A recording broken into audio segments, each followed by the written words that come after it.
good morning everyone. It's great to see you all here. Let's be in a state of meditation here together and let's humble down in awe for Shri Mataji. And let's bring ourselves in the center and in the state so that we can surrender whatever is going on and to the best outcome. And the best outcome for the divine is not always what we want. So let's humble down in awe. And namaskar, put our ajna on the earth and then raise our kundalini and put ourselves in bandhan. And this was the talking for the day for my part. So I wish you all a wonderful day and just finish off your meditation in your own time when you're ready. And let's enjoy this together.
Shri Mataji, Shri Devi Namo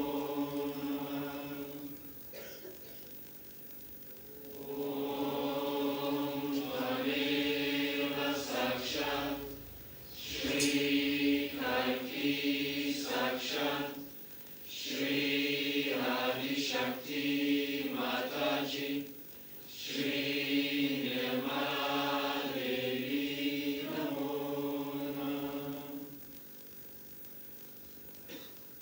Om Tadeva Saksha, Shri Kalki Saksha, Shri Sahasra Swami Moksha Pradayini Mataji, Shri Devi Namo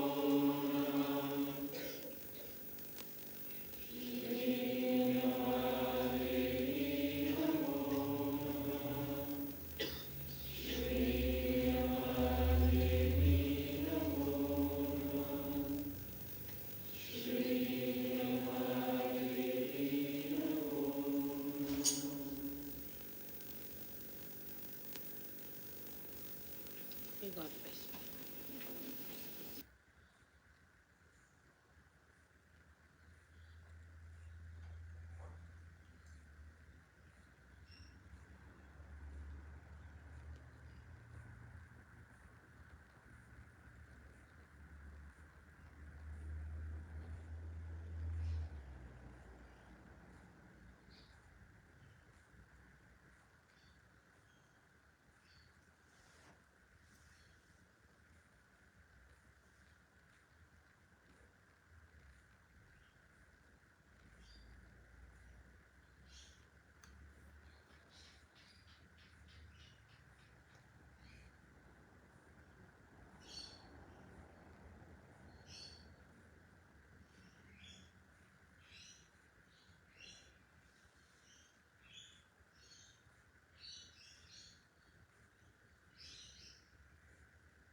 We cannot meditate. We only can. We cannot meditate. We only can be in meditation. When we say we are going to meditate, it has no meaning. We have to be in meditation. Either you are inside the house or outside the house. You cannot be inside the house and then say that now I am outside the house. Or when you are outside the house, you cannot say I am inside the house. In the same way, you are moving in 3 dimensions of your life, of emotional and physical and mental being.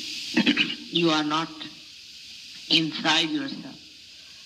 But when you are inside that, you are in thoughtless awareness, then not only that you are there, but you are everywhere. Because that is the place, that is the point where you are really in universal. From there, you are in contact with the principle, with the Shakti, with the power that permeates into every particle that is matter, into every thought that is emotion, into every planning and thinking of the whole world. You permeate into all the elements that have created this beautiful earth. You permeate into earth.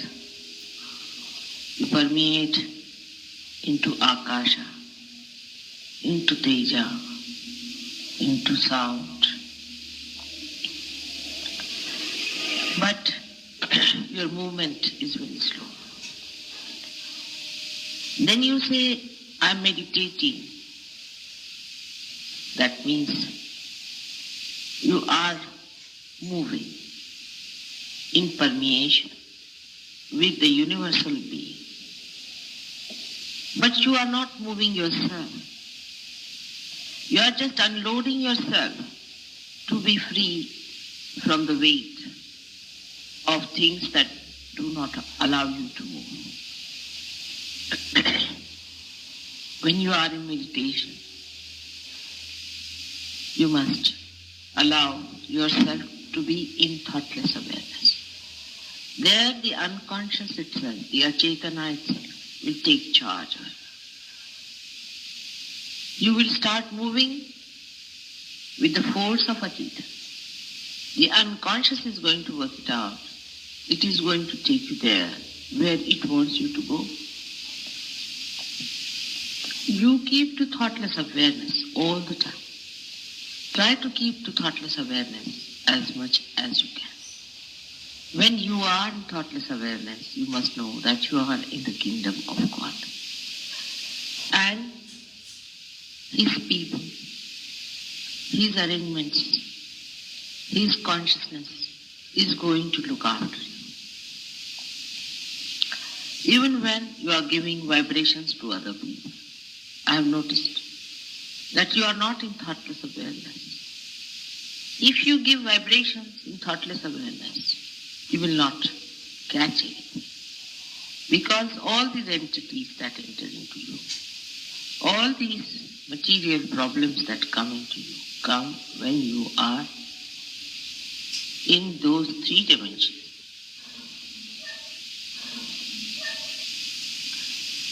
Through Sahaja Yoga, you have opened your gates of your own being. You have entered into your own kingdom. But you do not keep there, you come out of it. And again you go back and settle down. Doesn't matter. You should not feel so disappointed about it, so frustrated. You know, people have worked for thousands of years and they could not separate themselves from themselves. Only you people, the Sahaja Yogis, whom are made after the pattern of Sri Ganesh himself, are so powerful that they can give awakening and realization to other people. Even if you are caught up, you have seen you have powers. Even if you feel that the vibrations are not coming, you know you have powers. You can give realizations to others. In your presence, people get realization. But you have to be that power completely. Supposing there's something wrong with your car, but as long as it is moving, it's all right. You have to repair it. We have to repair all the time all our wounds, which we have caused ourselves by our foolishness, by our lust, by our greed, by so many false identifications we carry with ourselves. We must have a complete attention towards our weaknesses and not towards our achievements. If we know what are our weaknesses, it's better that we can really swim across better. Supposing on a ship there is a hole and the water is coming in through that hole. The attention of all the crew, of all the staff and the captain itself will be on that hole from where the water is coming in and nowhere else. In the same way, you must be on the watch out. There are so many pitfalls for a Sahaja, I have seen it. Of course, even the past is over. Even the past can be overcome. In the present also, they have many shadows of the past working. For example, when you are sitting in a group, you are involved with each other. Those who are involved with each other by any relationship whatsoever must know that this kind of involvement is not going to help them to attain their individual ascent. Everybody is ascending individually, though you are collectively contacted with each other and in communication.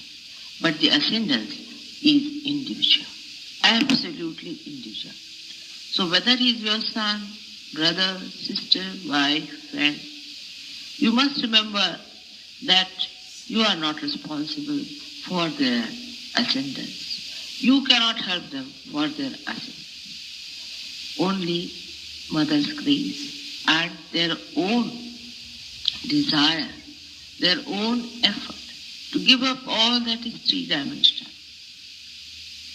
will help them. So whenever a thought comes like that, you must know that you have not attained the thoughtless awareness in its full extent. And that's how you have problems which are three-dimensional. Sometimes a Sahaja yogi will find an emotional will come into his mind. It will be an emotion of dejection or frustration. And he'll be disgusted with himself or with others. Both things are just the same. I've seen some Sahaja yogis get very disgusted with others. There should be no disgust that is lasting. Of course, for a short time you might feel a disgust, it's all right, it's a passing phase. Or you might feel disgusted with yourself, maybe a passing phase. But if you go on hankering on to it, or if you go on clinging to it, that means you are conditioning yourself. That means you are not in thoughtless awareness. That means that you are in your past. You are making your past a solid mass on your head. In the present, everything is fleeting. Everything is fleeting. That is not eternal. In the present, the eternal stays. The rest all drops out. It's like a moving river which doesn't stop anywhere. But the moving river is eternal. The rest of the things are all changing. If you are on the eternal principle, all that is not eternal changes. drops out, dissolves, and becomes non-existent.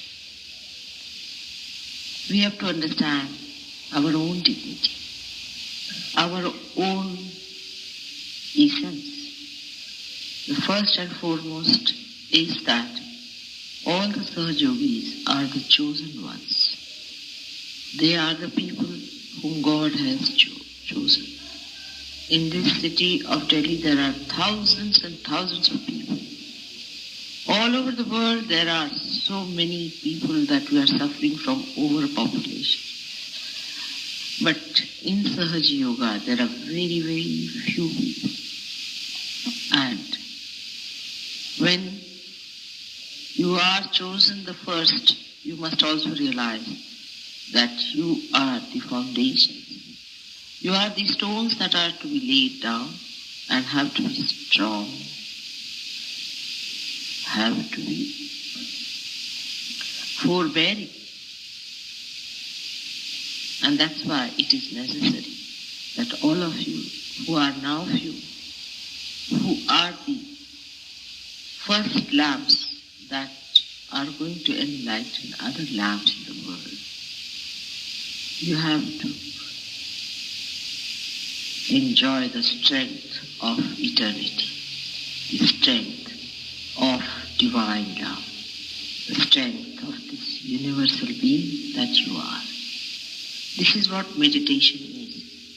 So when Sahaja Yogis ask me, what should we do for meditation? You be in thoughtless awareness, that's all. Don't do anything. At that time, not that you are moving towards the good or that the unconscious is taking charge of you. Not only that, but also you are emptying for the first time the divine into the nature, into your surroundings, into other people who are universally connected to you. Only thing is that we are used to one thing, that is we must do something about it. And that's why we start doing something. Meditation is the most Sahaja method. Then we have prayers and we have also puja. Prayers are also, if said in your heart, with the feeling of complete surrendering and asking for the eternal, it will be granted.